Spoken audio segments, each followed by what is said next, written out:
지난 영상에 이어서 오늘 영상에서도 아직 많이 퍼지지 않은 자료를 다룰 계획입니다. 이번 내용은 아예 테슬라 내부 이메일 내용인데 제가 직접 인수한 내용은 아니고 이를 인수한 딜런 씨의 내용을 포함해 지금까지 확인된 내용들을 정리해 드리겠습니다. 오늘 주요 내용을 먼저 요약하면 허니잼 채널에서 직접 다루지는 않았지만 지난주 많이 화제가 되었던 뉴스들 중 잘못된 정보로 화제가 되었던 내용들을 정리해 보고자 합니다. 대표적인 두 가지 내용이 월스트리트 저널바의 기사였던 기가 베를린의 배터리 공장 가동 중단, 그리고 이를 바탕으로 카더라 통신들의 공장 설비 이전 뉴스와 기가 상하이 차량 인도 시간 감소를 수요 감소로 이해하는 뉴스입니다. 기가 베를린과 중국 수요와 관련된 이 두 가지가 어떻게 잘못되었는지 살펴보겠습니다. 먼저 지난주 나왔던 월스트리트 저널의 기사를 간략히 살펴보고 잘못된 내용들을 하나하나 짚어보겠습니다. 가장 큰 관심을 끌었던 내용입니다. 테슬라가 미국에서 전기차와 배터리 생산 보조금을 최대한 활용하기 위해 기가 베를린에서 배터리 공장 가동을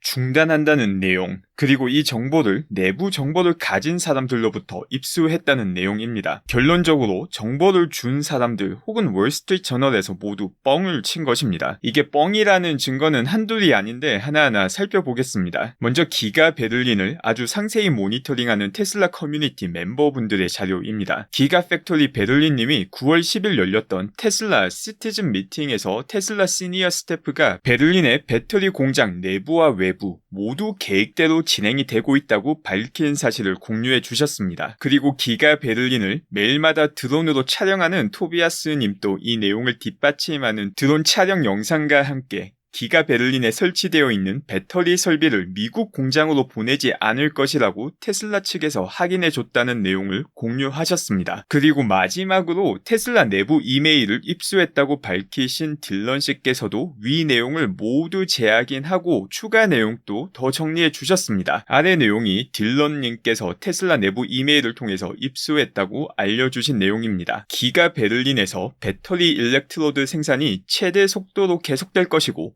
최종 조립은 기가 텍사스로 옮겨져서 진행될 것이다. 추가 태블릿이나 조립 설비의 설치는 기가 베를린에서 중단될 것이다. 설치된 배터리 설비 시설이 아니라 아직 설치되지 않은 설비들은 텍사스로 옮겨진다. 라는 내용입니다. 결론을 정리하면 기가 베를린 배터리 공장도 계속 가동되며 설치되어 있는 설비의 최대 속도로 생산을 이어나가며 미래 생산 설비는 미국의 IRA 보조금을 최대한 활용하기 위해 여기에 맞춰 우선순위가 조정된다는 것입니다. 새로운 상황에 맞는 최적화를 테슬라가 잘 해나간다는 내용이 메이저 미디어의 손길을 거치면 공장 가동 중단이라는 어이없는 내용으로 바뀌게 되는 것입니다. 제가 지난 영상에서도 월가와 메이저 언론사가 과거부터 지금까지 테슬라를 얼마나 잘못 이해했는지 말씀드렸는데 이번 주에 나왔던 월스트리트 저널의 베를린 배터리 공장 가동 중단 같은 기사가 아주 대표적인 예입니다. 언론에서 테슬라를 다룰 때 중요한 건 팩트가 아니라 조회수일 뿐입니다. 그리고 안타깝게도 조회수에 도움이 되는 기사 내용은 충격,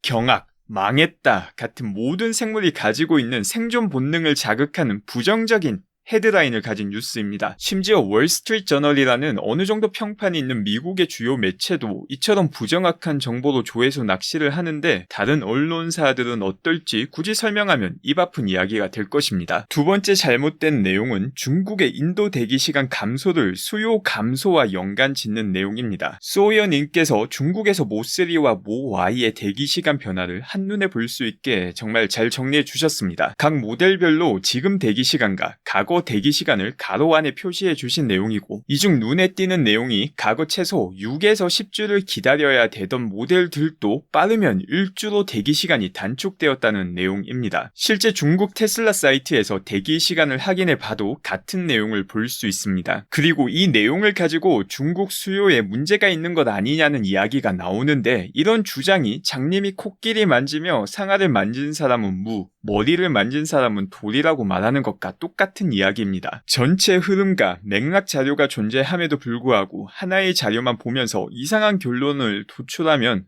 모질이 소리를 듣게 됩니다. 인도 대기 시간을 결정하는 가장 주요한 요소는 생산량과 수요량 두 가지입니다. 그런데 중국의 테슬라 생산량과 수요량 자료는 모두 존재하며 심지어 매월 나오고 있습니다. 이것만 보면 왜 대기 시간이 줄어드는지 한눈에 보이는 것이죠. 지금 자료는 게리 블랙씨께서 보기 좋게 중국의 모 Y와 모 3의 중국 내 판매와 수출을 매월 정리한 자료입니다. 중국 수요와 관련돼서 이야기가 나오니 그냥 중국 내 판매량을 보면 간단히 해결되는 내용이고, 미래의 수요도 다른 자료를 보면서 더 이야기를 나눠보겠습니다. 정말 단순하게 중국 내부 수요가 어떻게 변했는지 보면 2021년 1분기 약 7만 대이던 수요가 이번 분기 약 13만 3천 대로 증가하고, 특히 9월달 중국 내부 판매만 9만 대로 예상되며 역사상 최고치를 찍고 있습니다. 이런 명확한 자료가 번듯이 있는데 중국 테슬라 수요 악화 이야기를 한다면 사실상 본인이 말하면서도 뭔 소리를 하는지 모른다는 의미입니다. 또 다른 이야기로 미래의 중국 수요 악화를 이야기하는 경우도 있는데 이것도 가능성이 너무 처참하게 낮은 이야기입니다. 중국 내부에서도 수요 악화가 일어날 가능성이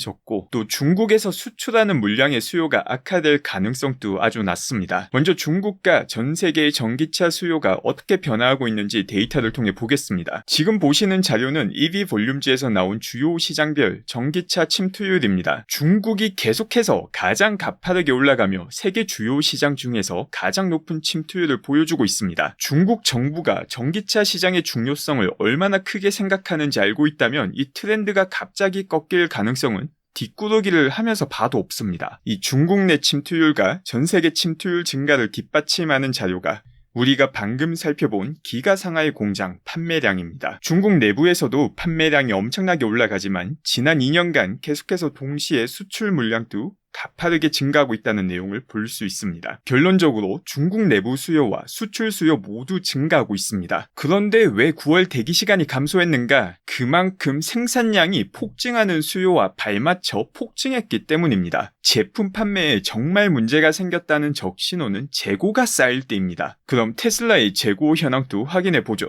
트로이 테슬라이크님이 정리해주신 테슬라의 분기별 재고 대기일 현황입니다. 물론 3분기 내용은 아직 확인이 안 되기에 2분기까지 자료와 시차가 있는 자료이긴 하지만 차량을 생산하고 그 생산된 차량이 재고로 남아있는 기간이 일주일이 채 되지 않는다는 것을 보여줍니다. 이 추세는 2020년도 1분기부터 계속 짧아지며 최근 일주일이 되지 않는 재고 대기일이 유지되고 있습니다. 그냥 만들면 바로 다 팔려나간다는 의미입니다. 기가상하이가 자동차 생산 능력 확장 속도가 아마 지금까지 인류 역사상 가장 빠른 속도가 아닐까 생각되는데, 이런 엄청난 생산 능력 덕분에 9월달 중국 내부 판매 푸시로 늘어나는 수요에도 대기 시간이 감소했다는 것입니다. 사실 이건 너무 명확하게 수요와 공급 자료가 모두 존재해서 논란이 될 수가 없는 내용입니다. 이 추세로 계속 가면 다음 달에는 대기 시간이 아예 사라지고 재고가 쌓일 것이라는 생각을 하는 분들은 기가상하이의 과거 중국 내 판매와 수출 물량 사이의 패턴을 살펴보지 않아서